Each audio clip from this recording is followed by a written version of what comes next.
원천징수는 원천징수 의무자가 소득자로부터 세금을 미리 징수해 국가에 납부하는 제도로, 해당 과세 소득에 대한 원천징수가 이루어지지 않을 경우 원천징수 의무자가 납부하지 않은 세액에 대한 가산세를 부담해야 하는데요. 원천세에 대한 납세자들이 자주 묻는 상담 사례 베스트 6, 지금부터 알아봅니다.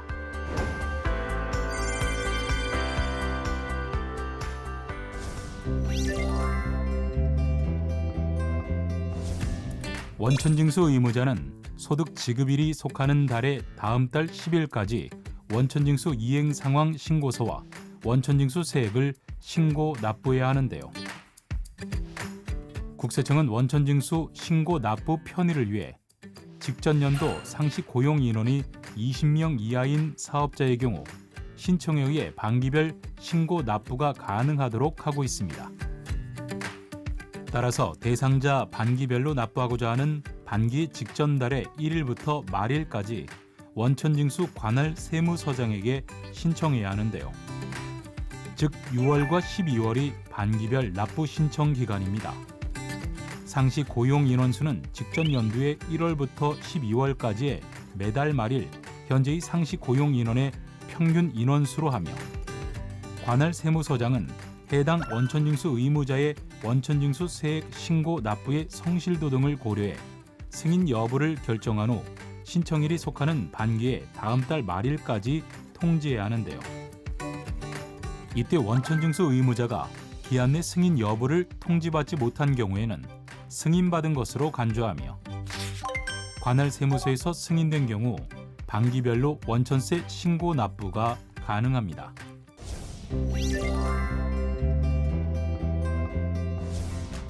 근로소득 지급 명세서 작성 시 제출 대상 비과세와 제출 대상이 아닌 비과세가 있는데요. 생산직 등에 종사하는 야간 수당에 대한 비과세 항목은 제출 대상입니다.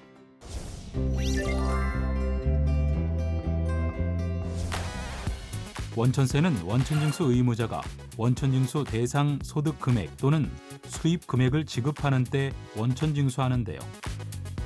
다만 일정 시점까지 해당 금액을 지급하지 않은 경우 원천징수 시기 특례가 적용돼 특례 적용 시기에 지급한 것으로 보아 원천징수해야 합니다.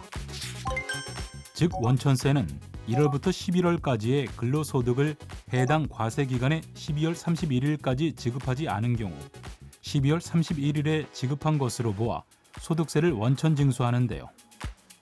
또한 12월분의 근로소득을 다음 연도 2월 말일까지 지급하지 않은 경우 다음 연도 2월 말일에 지급한 것으로 보아 원천징수에 신고 납부해야 하며, 지급 명세서는 다음 연도 2월 말 또는 근로, 퇴직, 사업, 종교인 소득은 다음 연도 3월 10일까지 제출하면 됩니다.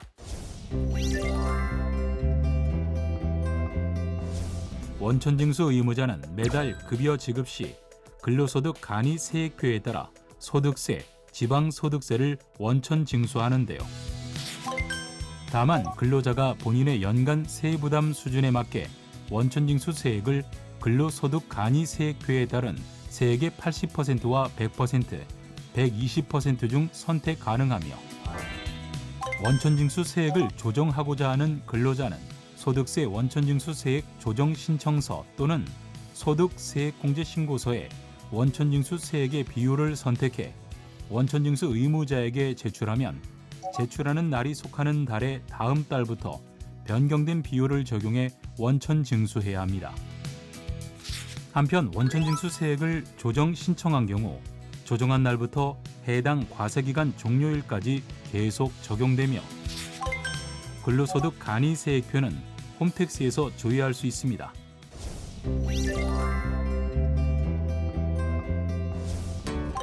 국내에서 거주자나 비거주자에게 원천징수 대상 소득을 지급하는 자는 원천징수 의무자에 해당하는데요. 다만 법인이 위임받은 경우 법인이 원천징수 의무자가 되는 것으로 법인이 대신 원천세 신고 납부와 지급 명세서 제출을 할 수 있습니다.